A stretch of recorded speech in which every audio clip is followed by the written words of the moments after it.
से पूछा जाए कि महीने में जींस को कितनी बार धोया है तो जवाब यही मिलेगी कि जींस क्या धोने के लिए बनी है, वो सिर्फ पहनने के लिए बनी है।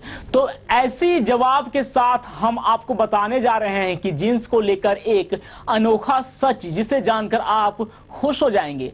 दरअसल जींस सैनिकों के लिए बनाई गई थी ताकि उन्हें इसे धोना ना पड़े, लेकिन इसको लोगों ने इतना पसंद किया कि ये फैशन स्टेट बन गया और हमारे जिंदगी का हिस्सा बनने के साथ ही जींस को सभी लोग 2-3 दिन पहनने के बाद धो देते हैं। सच्चाई यह है कि अगर आपको जीन्स को लंबे समय तक चला कर रखना है तो इसे कम से कम धोइए। जीन्स को पहनने के बाद 1 साल तक उसे नहीं धोना चाहिए। ऐसा मैं नहीं, खुद लेविस के सीईओ चिप बर्ग कह रहे हैं। उनके मुताबिक जीन्स जिस मटेरियल से बनती है वो बार बार धोने पर खराब हो जाता है और इससे पानी भी वेस्ट होता है। कई डेनिम एक्सपर्ट्स भी ये मानते हैं कि एक अच्छी डेनिम को खराब होने से बचाने के लिए उसे धोना नहीं चाहिए। डेनिम में जो ब्लू कलर होता है उस पर आपके उठने बैठने, पॉकेट में कुछ डालने से जो क्रीज पड़ती है वो डेनिम के कलर को असमानता पहुंचाती है। अगर आप इसको धो देंगे तो डेनिम का ब्लू कलर एक तरह से फेड होगा, जबकि इसको 5-6 महीने धोने के बाद क्रीज की वजह से उसमें असमानता दिखेगी, जो आपकी जीन्स को एक परफेक्टली फेडेड डेनिम बनाएगा। जो जीन्स 6 महीने 1 साल तक नहीं धुलेगी तो जाहिर सी बात है उसे बदबू का संसार बनने में देर नहीं लगेगी और इन्फेक्शन का खतरा सो अलग। इसके लिए एक सरल उपाय है, अपनी जीन्स को बैक्टीरिया का प्लेग्राउंड बनाने से बचने के लिए उसे डीप फ्रीजर में रख दें या तो धूप में कुछ देर रहने दें और तब भी तसल्ली ना हो तो डिओड्रेंट मार लें। इससे उसके बैक्टीरिया खत्म हो जाएंगे। भारत सरकार ने बाहरी वायु प्रदूषण पर रोकने के लिए अगर कड़े नियम नहीं बनाए तो 2040 तक औसतन 2500 लोगों की इस वजह से प्रतिदिन मौत होने लगेगी। इंटरनेशनल एनर्जी एजेंसी की वर्ल्ड एनर्जी आउटलुक रिपोर्ट में यह दावा किया गया है। रिपोर्ट के मुताबिक 2015 के दौरान भारी वायु प्रदूषण की वजह से 5,90,000 समय पूर्व मौतें हुई, जो औसतन 1,600 प्रतिदिन है। इसके अलावा घरों में वायु प्रदूषण की वजह से अतिरिक्त 10 लाख लोगों की समय पूर्व मौत हुई। रिपोर्ट में वर्तमान नई नीतियों समेत 2 परिदृश्यों का विश्लेषण किया गया है। इसके मुताबिक ये नियम ऊर्जा क्षेत्र में प्रदूषण उत्सर्जन को घटाने में प्रभावी रहे हैं, जबकि न्यू भारत 6 मानक परिवहन के क्षेत्र में NOx और PM 2.5 उत्सर्जन को कम करने में सफल रहे हैं। स्वामी प्रसाद मौर्य के पार्टी से बाहर होने के बाद से लखनऊ ने डटी बहुजन समाजवादी पार्टी के मुखिया मायावती ने आज केंद्र सरकार तथा राज्यपाल को आगाह किया। मायावती ने प्रेस कॉन्फ्रेंस में केंद्र सरकार तथा राज्यपाल राम नाईक से प्रदेश की खराब कानून व्यवस्था पर सक्रिय होने को कहा है। मायावती ने कहा कि समाजवादी पार्टी के करीब 4.25 वर्ष के शासन में उत्तर प्रदेश की कानून व्यवस्था अर्श से फर्श पर आ गई है।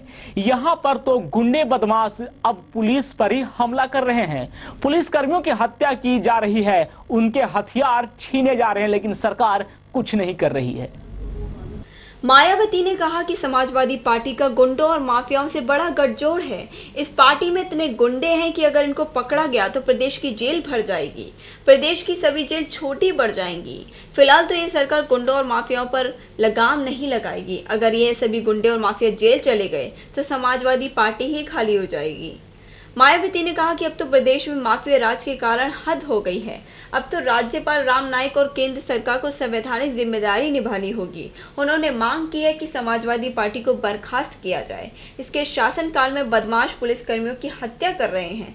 सरकार इनके ऊपर हाथ डालने से घबरा रही है। सरकार सिर्फ शहीदों के परिवार को मुआवजा बांटने के बाद जिम्मेदारी से मुक्त हो जा रही है और बदमाश शहीद के परिवारों के लोगों को भी धमकी दे रहे हैं। मायावती ने कहा कि उत्तर प्रदेश में सरकारी कर्मचारी सबसे अधिक असुरक्षित हैं। अब तो पुलिस भी यहाँ अपराधियों से डर रही है। प्रदेश में गुंडे माफिया के साथ बदमाशों का आतंक है। यहाँ पर बेखौफ बदमाश पुलिस कर्मियों को दिन दहाड़े मार डाल रहे हैं। जागरण फोरम में प्रदेश बीजेपी अध्यक्ष केशव प्रसाद मौर्य ने दंगा कराने संबंधी आरोप को खारिज करते हुए प्रदेश सरकार पर काम न करने का आरोप लगाया है। लोक निर्माण मंत्री शिवपाल सिंह यादव द्वारा दंगा न कराने की कसम खाने संबंधी चुनौती को जवाब देते हुए कहा कि सरकार में आप हैं, दंगा करने वालों पर कार्रवाई करें। मौर्य ने कहा कि भाजपा में दंगाइयों या अपराधियों का कोई स्थान नहीं है। कानून व्यवस्था कायम करना राज्य सरकार की जिम्मेदारी है। शिवपाल की ओर मुखातिब होते हुए कहा कि जब आप जानते हैं कि दंगा कौन कराता है तो उनके खिलाफ कार्रवाई क्यों नहीं करते। उन्होंने कहा कि उत्तर प्रदेश सर्वाधिक संभावनाओं वाला राज्य होने के बावजूद पिछड़ रहा है। यहाँ सुशासन की सर्वाधिक जरूरत है, किंतु गुंडों व अपराधियों का वर्चस्व कायम है। उनके प्रभावी रहते प्रदेश आगे नहीं बढ़ सकता। पहले अपराधी पुलिस से डरते थे, अब पुलिस अपराधी से डरती है। प्रदेश सरकार से बातें करती है और काम की ओर ध्यान नहीं देती। सत्ताधारी परिवार के बीच मतभेदों का नाटक कर जनता को भ्रमित करने की कोशिश होती है। केंद्र की योजनाओं पर भी अमल नहीं होता। आरोप लगाया कि 3000 करोड़ की सड़क संबंधी परियोजनाओं के प्रस्ताव ही केंद्र को नहीं भेजा जाए। प्रधानमंत्री फसल बीमा योजना प्रदेश में लागू नहीं हुई और मुआवजे के लिए केंद्र से भेजी गई राहत राशि किसानों को बांटी नहीं गई। विधानसभा चुनाव में मुख्यमंत्री के चेहरे के मसले पर मौर्य ने कहा कि यह फैसला पार्टी का संसदीय बोर्ड करेगा। भाजपा कार्यकर्ता आधारित पार्टी है और 2017 में भाजपा का कार्यकर्ता ही उत्तर प्रदेश का मुख्यमंत्री बनेगा। हम 2014 के प्रदर्शन को दोहरा कर उत्तर प्रदेश को कुशासन से मुक्त कराएंगे। भारत के पूर्व क्रिकेटर सचिन तेंदुलकर की एक सीवी सामने आई है।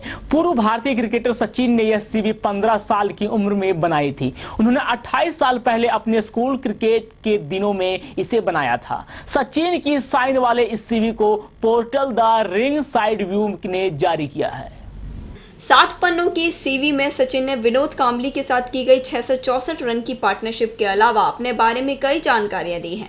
सचिन ने सीवी के पहले पन्ने पर लिखा है कि 11 साल की उम्र में उन्होंने लेदर बॉल से क्रिकेट खेलना शुरू किया। बाद में अपनी बल्लेबाजी और गेंदबाजी की स्टाइल का जिक्र किया। पहली उपलब्धि के रूप में सचिन ने डॉन बॉस्को स्कूल के खिलाफ हाफ सेंचुरी का जिक्र किया है।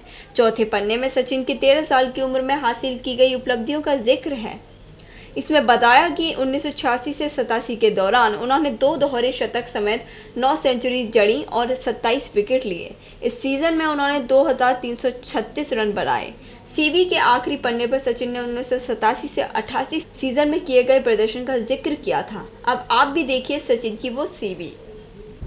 तो फिलहाल अब तक में आपके लिए बस इतना ही। समय के साथ जुड़े रहने के लिए देखते रहिए समाचार टाइम 24। धन्यवाद।